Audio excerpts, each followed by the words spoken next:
Hey everyone, welcome back to the Aging in Place Directory podcast. I'm your host, Esther Kane. Today we are going to talk about the weather.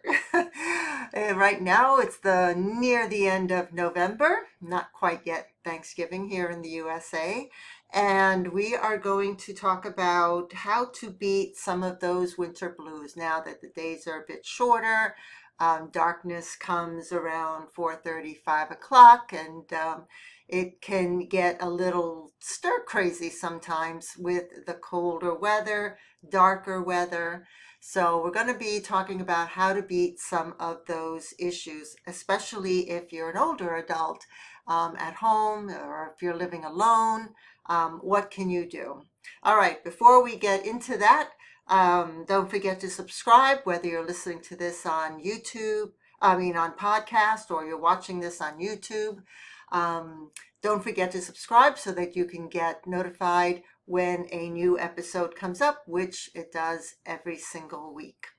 All right, so I thought, well, why not look at what countries that experience very long, dark winters, what do they do? What are their traditions, and how do the people there combat these traditions, the weather?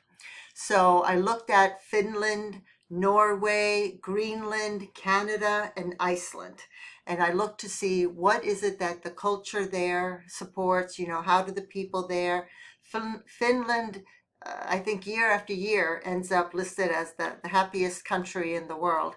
I think that's makes me want to move there, but they are long, cold, dark winters, so I'm not sure. But I'm going to talk about some of the things that they do that we can incorporate or you can incorporate into your life. And the first one I'm going to start with, I think, is pretty common. It's light. So the very basics of fighting dark, cold winters or even just long nights. When it does start getting dark at 4:30 and doesn't get light again until almost 8 a.m. Light is very important. So during the day, you want to open your blinds. You want to move your seating furniture or anything, dining furniture as close as you can to the windows. And you want to invest in light therapy boxes if your house naturally is very dark. Maybe it's surrounded by a lot of trees.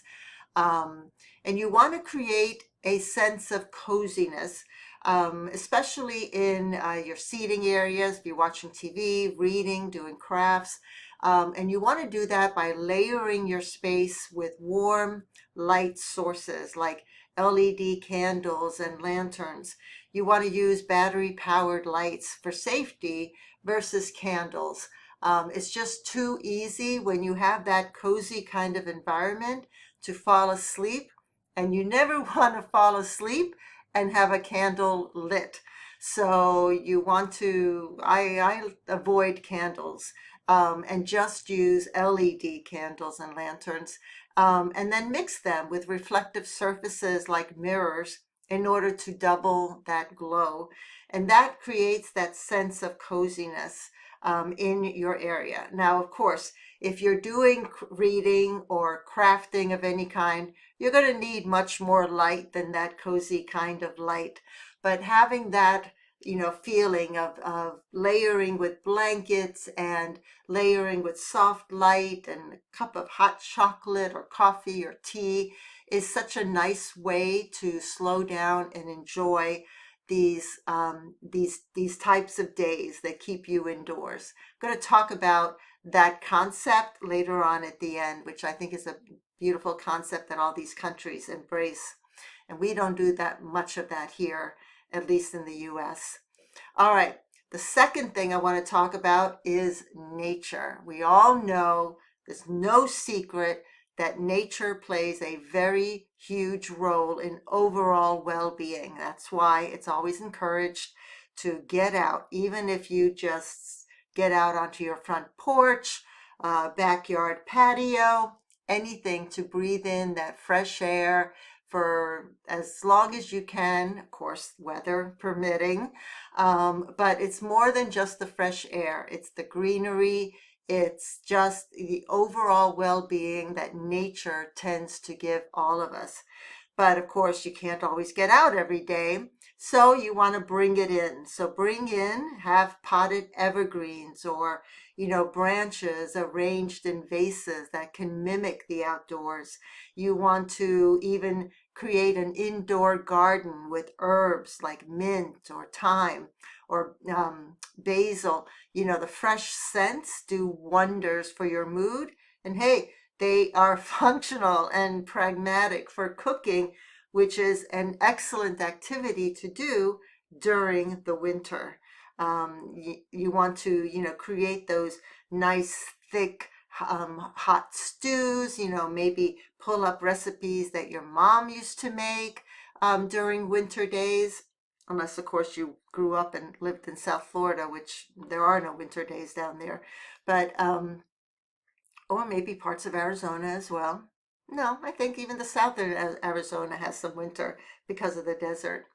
But anyway, bringing nature indoors is an excellent way to boost your mood and your overall health and well-being. The next thing I want to talk about is, of course, exercise. But people in Iceland and Finland and Canada and even I think Switzerland and they and Norway, they add a layer of another activity to their exercises, and that is saunas. Now, it's not a common thing here in the U.S. I'm not sure about Canada actually, but it's definitely quite common over there.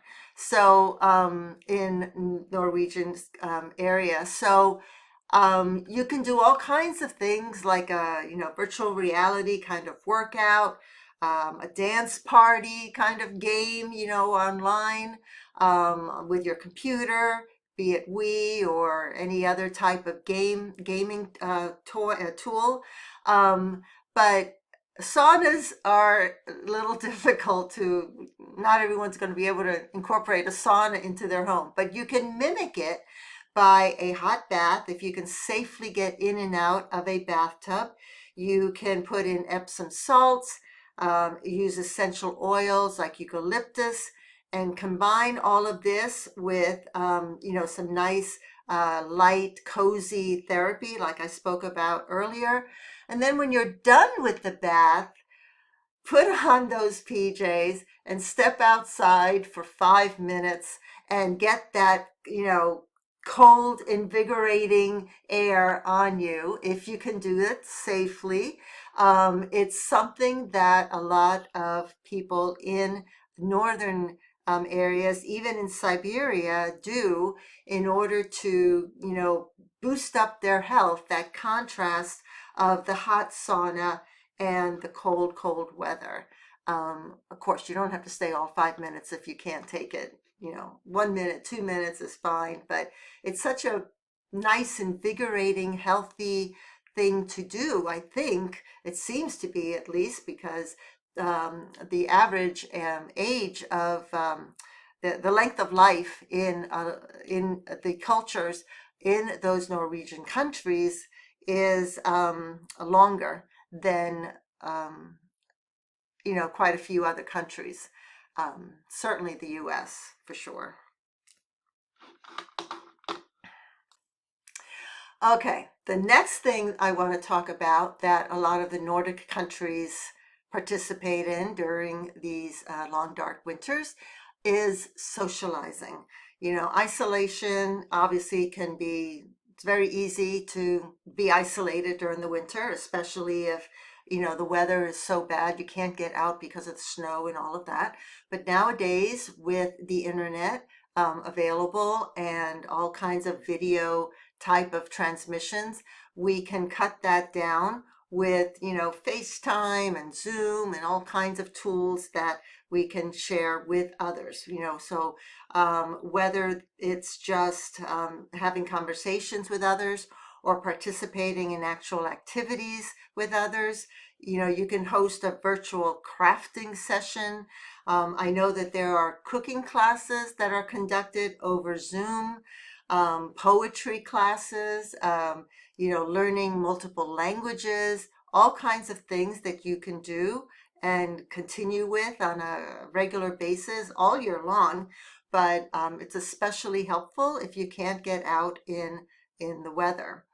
But so a lot of the Nordic countries, they have this constant, continuous tradition of community, of working together, being together, but not just sitting around being together. It's usually around a project, whether they're cooking meals or baking for a charity or, creating crafts or working on woodworking, anything at all, even fixing up each other's houses, anything at all to get together. It's not just sitting around getting together, it's being together on a particular project, which I think creates much more than just getting together. It creates an actual sense of community and teamwork and being part of your little neighborhood community area. Um, the next thing I want to talk about is cozy creativity and rest. One of the things that the Nordic countries embrace, especially in Finland, is they embrace slow, intentional activities during these months, during the winter months. It's, things like knitting or woodworking or, putting together puzzles, anything that allows for focus without the stress. So this is a way to rest your body, to rest your mind. They in Finland they celebrate the darkness as an excuse, really, to slow down and to recharge, which I think is something that a lot of cultures, or at least our cultures here, don't tend to take advantage of. We're always on the go, go, go, and it's a wonderful way to rest up and to get ready for the months that you are busy going and moving and active. So take advantage of things like, maybe planning the following year, journaling, putting together a vision board, maybe, planning some trips, take advantage of the slow, natural rhythm that these months, give you. I think it's one of the reasons that Finland is always rated as one of the happiest, if not the happiest country in the world year after year after year. And it's probably why their life expectancy is much longer than at least here in the US. All right. The last thing is, I think, the most fun, at least for me. I'm a big foodie, but the last thing is food and rituals for the soul, for the mind, for the body. So, nourishment. I mean, food is such an important part of every single culture and traditions. And so, take advantage of it. Take advantage of the wonderful, warm foods that we all enjoy during the winter, all the squashes and the pumpkins and when I was in some of the Nordic countries on vacation, lots and lots and lots of fish. Almost every dish and every meal had some kind of fish. And then take breaks with coffee or tea. It's just slowing down and enjoying that warm drink, that beautiful hearty, stew or meal of, a light meal. I think fish is so much lighter than a lot of meats that we tend to eat. So, and then combine that with some calming, LED candle lights and soft music.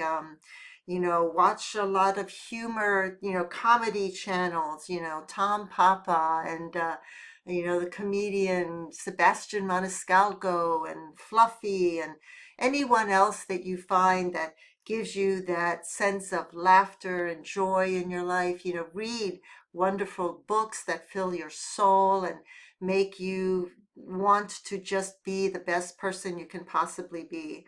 I really think that this time of year, what I love about it more than anything, and it is my favorite time of year, is really that it does force you to slow down. It does force you to be indoors and enjoy yourself and your activities and to make yourself the better person that we're all striving to do every single day. At least I think it's important to do that. So take these tips. I hope that these tips help you to beat those winter blues. If you do need light therapy, look on Amazon or any other place online to see what light therapy type of products that they have. Incorporate them in your house. Get into some activities. Enjoy the online communities. If you can't get outside, enjoy the online communities that you can get into, clubs, classes, anything at all. And who knows, you may end up finding a new aspect of yourself. You may end up, emerging in the spring as a brand new person. Who knows? All right. I want to thank you so much for listening. I hope you enjoyed the podcast and YouTube video. And I guess I will see you next time. Don't forget to subscribe. Bye.